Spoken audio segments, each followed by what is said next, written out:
শবে বরাতে কি ভাগ্য নির্ধারণ হয়?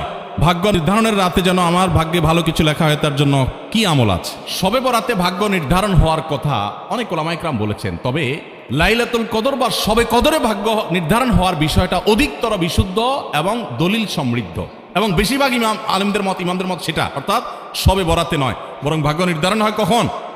শবে কদরে।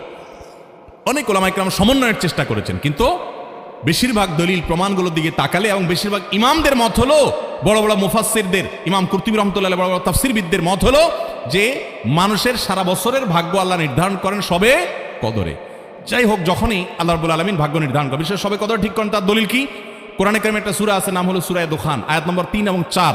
এটার বাংলা অর্থ দেখে নেবেন। আল্লাহ বলেছেন, ইন্না আনজালনাহু ফি লাইলাতিন মুবারাকাতিন ইন্না কুন্না মুনজিলিন, একটি বরকতময় রাতে আমি কোরআন নাজিল করি, ফিহা ইউফরাকু কুল্লু আমরিন হাকিম, সেই বরকতময় রাতে, যে রাতে কোরআন নাজিল হয়েছে, ওই রাতে সব গুরুত্বপূর্ণ বিষয়গুলো ধার্য হয়। বরকতময় রাতে যে কোরআন নাজিল হয়েছে, সেই রাত কোনটা? শবে বরাত না শবে কদর? কারণ কোরআনে সূরা কদরে আল্লাহ বলছেন, ইন্না আনজালনাহু ফি লাইলাতিল কদর, তাই লাইলাতুল কদরে কোরআন নাজিল হয়, আর সেই রাতে আল্লাহ গুরুত্বপূর্ণ বিষয়গুলো ধার্য করে। এখান থেকে বোঝা যায় শবে কদর ভাগ্য নির্ধারণ হয়। যাই হোক, যখনই হয়, আমরা ভাগ্যে যেন ভালো কিছু পাই, আমাদের ভাগ্য যেন সুপ্রসন্ন হয়, নসিবে যেন ভালো কিছু লেখা হয়, বাজেটে যেন ভালো কিছু থাকে, আমরা চাই না? কি করলে আমাদের নসিবে ভালো কিছু হবে? আমরা আজকে কয়েকটি আমলের কথা বলবো। নাম্বার 1, প্রথম আমল হলো ঈমান এবং তাকওয়ার চর্চা করতে হবে সারা বছর জুড়ে।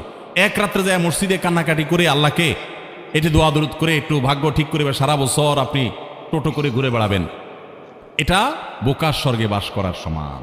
এটা কখনো সঠিক বিষয় নয়, বরং আপনি ইবাদত বন্দেগী নেকামল সারা বছর জুড়ে করার চেষ্টা করবেন। আল্লাহ বলেছেন, ওয়ালাউ আন্না আহলাল কুরআ আমানু ওয়াত্তাকাউ লাফাতাহনা আলাইহিম বারাকাতিম মিনাস সামা, যদি কোন জনপদের লোকেরা ঈমান আনে আর তাকওয়া অবলম্বন করে, আল্লাহ বলেছেন তাদের জন্য আসমান থেকে আমি বরকতের সমস্ত দুয়ার খুলে দিব। এই জন্য আপনি আল্লাহর প্রতি ঈমান আনবেন এবং হারাম থেকে বেঁচে চলবেন, আল্লাহর নির্দেশগুলো মেনে চলবেন, আল্লাহ আপনার জীবনে বরকত দিবেন, এবং আল্লাহ তাআলা আপনার ভাগ্যে ভালো কিছু দিবেন। সবচেয়ে বড় ভালো কিছু পাওয়া হলো মানসিক প্রশান্তি, সেটা আল্লাহ তাআলা দিবেন, জান্নাত তো আছেই। 2 নম্বর আমল হলো ইস্তেগফার করবেন, গুনাহ মাফ চাইবেন, আস্তাগফিরুল্লাহ ওয়া আতুবু ইলাইহি। যারা বেশি বেশি পড়ে, আল্লাহ তাদের রিজিকে বরকত দান করে, ইনকামে বরকত দান করে। আল্লাহ বলেছেন, ওয়া ইয়ামদুদুকুম বিআমওয়ালিন ওয়া বানিন, যারা ইস্তেগফার করে তাদেরকে আল্লাহ সম্পদ এবং সন্তান দিয়ে সমৃদ্ধ করেন, তাদের ভাগ্য ভালো কিছু হয়। এজন্য বেশি বেশি আস্তাগফিরুল্লাহ পড়বেন, আস্তাগফিরুল্লাহ আস্তাগফিরুল্লাহ, যত রকমের ইস্তেগফার আছে পড়বেন। 3 নম্বর হলো রেজা বিল কাজা, আল্লাহ যা দিয়েছেন এর উপর সন্তুষ্ট থাকবেন, আলহামদুলিল্লাহ বলবেন, যা পাইছি আলহামদুলিল্লাহ। আলহামদুলিল্লাহ বললে কি হবে? আল্লাহ বলেছেন, লা ইন শাকারতুম লাযিদান্নাকুম, যদি তোমরা নেয়ামত যা পাইছো শুকর আদায় করে আরো বাড়ায় দিব। তাহলে আপনার ভাগ্যে যদি আরো বেশি কিছু থাকুক আপনি চান, তাহলে সেক্ষেত্রে আপনার শুকরিয়া আদায় করা শিখতে হবে। 3 নম্বর।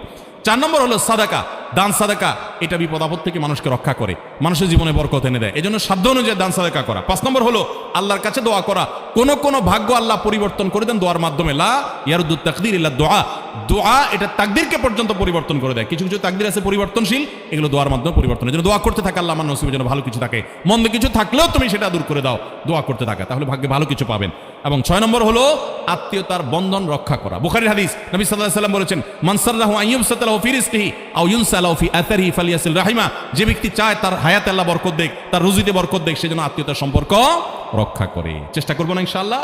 এই 6টা কাজ আবার আমি বলছি এক নজরে। 1, আল্লাহর প্রতি ঈমান আনা এবং তাকওয়া অবলম্বন করা, সারা বছর গুনাহ থেকে বেঁচে থাকা, 5 ওয়াক্ত নামাজ ইত্যাদি পড়া। 2, বেশি বেশি ইস্তেগফার পড়া। 3, আল্লাহ যা দিয়েছেন এটার উপর আলহামদুলিল্লাহ বলা, তার নিয়ামত বাড়বে। 4, সাদাকা করা, সাধ্য অনুযায়ী দান করা। 5, আল্লাহর কাছে দোয়া করা, তাহলে আল্লাহ ভাগ্যে ভালো কিছু দিবেন। আর 6, আত্মীয়তার বন্ধন রক্ষা করা। এর পাশাপাশি চেষ্টা করবেন নামাজ শেষ, ফাইদা কুদিয়াতিস সালাহ ফান্তাশিরু ফিল আরদি ওয়াবতাগু মিন ফাদলিল্লাহ, আপনি ছড়ায় পড়বেন, রুটি রুজি তালাশ করার জন্য আল্লাহ তাআলা বরকত দিবেন। চেষ্টাও করবেন, দোয়াও করবেন, ইনশাআল্লাহ আল্লাহ তাআলা ভাগ্যে ভালো কিছু দিবেন, ভাগ্য সুপ্রসন্ন হবে, নসিব ভালো কিছু আসবে। চেষ্টা করবেন ইনশাআল্লাহ। আর 3-4টা প্রশ্ন আছে, দেবো না বাদ দেবো? দিয়ে দিব। এক মহিলা একটা স্বপ্ন দেখেছে, ওই স্বপ্নে 3 জন লোক ছিল। একজন বোলার বাটামারা এলাকার মহিবুল্লাহ পীর সাহেব, আরেকজন শেখ আহমদুল্লাহ, উনি আপনার সব ওয়াজ দেখে। আরেকজনকে মহিলা স্বপ্নে চিনতে পারে নাই। অপরিচিত লোকটা মহিলাটাকে 100 টাকা দিয়ে আহমদুল্লাহকে দেওয়ার জন্য, তারপর মহিলাটা নিজের থেকে আরও 100 টাকা দিয়ে মোট 200 টাকা দেন, দিয়ে দোয়ার জন্য দৌড়াতে থাকেন, কারণ স্বপ্নে আহমদুল্লাহ হুজুর খুব তাড়াতাড়ি করতে থাকেন। মহিলা যখন এই টাকা দিতে যাবে, ওই মুহূর্তে অপরিচিত লোকটা আবার সামনে এসে বলল যে, তুমি টাকা দেওয়ার সময় আহমদুল্লাহ হুজুরকে বলবা যে তোমার সংসারের আয় উন্নতির জন্য যেন দোয়া করে। তারপর মহিলা টাকা দিছে এবং হুজুরও নিয়েছে। এখন এই অবস্থা মহিলার করণীয় কি? ভাইরা আমার, স্বপ্নে কাউকে টাকা দিতে দেখলেই যে টাকা দিতে হবে এমন কোনো কথা, সেটা যদি থাকতো তাহলে সারাদিন মানুষ স্বপ্নে দেখা মানুষের কাছে টাকা চাইতো, ঠিক না? ভাই আমি স্বপ্নে দেখছি আপনি আমার 10,000 টাকা দিয়েছেন, ভাই দেন, বাইর করেন। তো স্বপ্নে কাউকে টাকা দিকে দেখলেই যে সেটা দিতে হবে এটা মান্যতের মতো হয়ে যায় এরকম কিছু না। যে ভদ্রমহিলা প্রশ্ন করেছেন তিনি হয়তো চিন্তা করতেছেন তাহলে এখন আমার 200 টাকা দিতে কোথায় পাবেন, খুঁজে বেড়াচ্ছেন, কোনো প্রয়োজন নাই। আপনি স্বপ্নে দেখেছেন দোয়া চাওয়ার কথা, আমরা আপনার জন্য দোয়া করি, আল্লাহ তাআলা আপনার সংসারে আয় উন্নতি বরকত দান করুক, শান্তি সম্প্রীতি দান করুক, আমাদের সবাইকে আল্লাহ তাআলা শান্তি সুখ দান করুক। আমরা আপনার দোয়া করি। আপনার স্বপ্নে কাউকে টাকা দিতে দেখলে সে টাকা তাকে দেওয়াও জরুরি না, আবার ওই টাকা দান করে দিতে হবে এমন কোনো আবশ্যকতাও নাই। তবে স্বপ্নের বিভিন্ন ব্যাখ্যা থাকে, বিভিন্ন ইন্ডিকেট থাকে, বিভিন্ন আলামত থাকে, এগুলো স্বপ্নের ব্যাখ্যা বিশেষজ্ঞরা ভালো বোঝেন, এটা আমার সাবজেক্ট না। তবে এতটুকু নিশ্চিত যে স্বপ্নে কাউকে টাকা দেখতে সেটা দিতেই হবে বা আল্লাহর রাস্তায় দান করে দিতে হবে। কোনো আলেমকে স্বপ্নে দিতে দেখেছেন এই জন্য দান করে দিতে হবে এমন কোনো কথা নাই, আপনি নিশ্চিন্ত থাকতে পারেন। এমনিতে দান সাদাকা করলে আপনার আমলনামাতে সওয়াব পাবেন, আল্লাহর পক্ষ থেকে বরকত পাবেন, সেজন্য আপনি দান সাদাকা করতে পারেন, 100 পারেন 200 পারেন করবেন। সবচাইতে উত্তম দুরূদ কোনটি? সবচেয়ে উত্তম দুরূদ হলো যে দুরূদটা আমরা নামাজে পড়ি।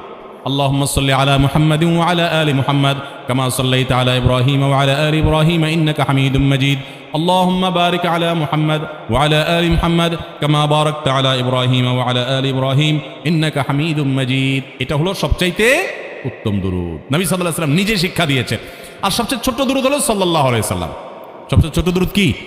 সাল্লাল্লাহু আলাইহি ওয়াসাল্লাম। এই জন্য ওই বড় দুরূদটা পড়তে একটু বেশি সময় লাগে, সওয়াবও বেশি হবে, এই জন্য ওইটা বেশি বেশি পড়বেন। আপনারা শুধু সাল্লাল্লাহু আলাইহি ওয়াসাল্লাম পড়লেও হবে। আরও অনেক রকম দুরূদ আছে, কোরআন হাদিসে বর্ণিত দুরূদগুলোকেই অগ্রাধিকার দিতে হবে। এছাড়া নিজেদের বানানো দুরূদ যদি অর্থের মধ্যে শিরকি কিছু না থাকে তাহলে পড়তে পারেন। নামাজে হাইয়া আলাস সালাহ বলার পর নামাজের জন্য দাঁড়ানো কতটুকু সহি? অনেকে মনে করে যে ইমাম সাহেব হাইয়া আলাস সালাহ বললে তারপর দাঁড়াইতে হবে, বসে থাকে, হাইয়া আলাস সালাহ বলার পরে উঠে আসে না কিছু কিছু এলাকায়? আপনাদের এলাকায় আছে এটা? দেখেন, হাইয়া আলাস সালাহ বলার পর দাঁড়াইতে হবে এমন কোনো কথা কোরআন হাদিসে কোথাও নেই। ফিকহের কোন কোন কিতাবে আছে হাইয়া আলাস সালাহর সময় দাঁড়ানোর কথা, কিন্তু তার ব্যাখ্যায় আবার উলামায়ে কেরাম লিখেছেন যে এর মানে হলো সর্বশেষ টাইম হলো হাইয়া আলাস সালাহ। আপনি যদি শেষের দিকে দাঁড়ান কাতার সোজা করবেন কখন? হাইয়া আলাস সালাহ, হাইয়া আল ফালাহ, কদ কামাত সালাহর পর তো ইমাম সাহেব নামাজে শুরু করবে, আপনি এবার কাতার সোজা করবেন, ডানে বামে খেয়াল করবেন, হ্যাঁ, তারপরে নামাজে নিয়ে আপনার হাত বাঁধবেন, তো আপনি এগুলো কখন করতে যাবেন? তাহলে তো আপনার অনেকটা ছুটে যাবে। এই জন্য হাইয়া আলা বলা পর্যন্ত বসে থাকতে হবে, তারপর দাঁড়াইতে হবে, এই কথা কোনো হাদিসে কোনো কোরআনের কোথাও নির্দেশ নাই। তবে ফিকহের যে কিতাবগুলোতে আছে সেগুলোর উদ্দেশ্য উলামায়ে কেরাম ব্যাখ্যা করে দিয়েছেন, এটা খোলেন দেখবেন যে এর উদ্দেশ্য হলো সর্বশেষ সময় হাইয়া আলাস সালাহ, এরপর আর বেশি থাকা উচিত না, বরং আরো আগে দাঁড়াতে পারলে আরো উত্তম। বিধায় হাইয়া আলাস সালাহর জন্য বসে থাকবেন না। আমাদের গ্রামে শিরক বিদআত হয়, মানুষ ভুল পথে চলে যাচ্ছে, কিভাবে শিরক বিদআত থেকে বাঁচা যায়? শিরক এবং বিদআত থেকে বাঁচার জন্য তাওহীদ এবং সুন্নাহ প্রতিষ্ঠিত করবেন, কোরআনের জ্ঞান হাদিসের জ্ঞান চর্চা করবেন, মসজিদে একটা কোরআনের তাফসীর রেখে দিবেন, একটা হাদিসের গ্রন্থ রেখে দিবেন, ইমাম সাহেবদেরকে দিয়ে হাদিস পড়াবেন। শিরকের বিরুদ্ধে মানুষ জানতে পারবে কোরআন থেকে এবং হাদিস থেকে। শিরকের উল্টা হলো তাওহীদ, আর বেদাতের উল্টা হলো সুন্নাত। সুন্নাত এবং তাওহীদের যত চর্চা করবেন, আলোচনা করবেন, শিরক এবং বেদাত তত তাড়াতাড়ি দূর হয়ে যাবে ইনশাআল্লাহ। আল্লাহ তাআলা আপনাদের এলাকাকে, গোটা দেশকে, আমাদের সবাইকে সকল প্রকার শিরক এবং বেদাত থেকে বেঁচে থাকার তৌফিক দান করুন। শিরক এমন একটা অপরাধ, শিরক করে মারা গেলে কিন্তু আল্লাহ তাআলা মাফ করবেন না যদি তওবা ছাড়া মারা যায়। আপনি কোনো কবরে মাজারে গিয়ে সিজদা করেছেন, তার কাছে সন্তান চেয়েছেন, তার হাতে ক্ষমতা আছে মনে করছেন, আপনি শিরকে লিপ্ত হয়েছেন, ঈমান চলে যাবে। আল্লাহ আমাদেরকে বেঁচে থাকার তৌফিক দান করুন। এরপরে প্রশ্ন হলো নিজেকে কিভাবে দিনের পথে চালাতে পারবো? নিজেকে দিনের পথে চালাবার জন্য এই যে কোরআন হাদিস পড়বেন, ইসলামিক বই পুস্তক পড়বেন, আলেমদের দার্সে মজলিসে বসবেন, প্রোগ্রামে আসবেন, মাহফিলে আসবেন, অনলাইন থেকে ভালো ভালো জিনিস শিখবেন এবং ওলামায়ে কেরাম এবং ভালো ভালো নেককার নামাজি ভালো মানুষগুলোর সাথে চলবেন, উঠা বসা করবেন, ইনশাআল্লাহ দিনের পর চলা সহজ হবে।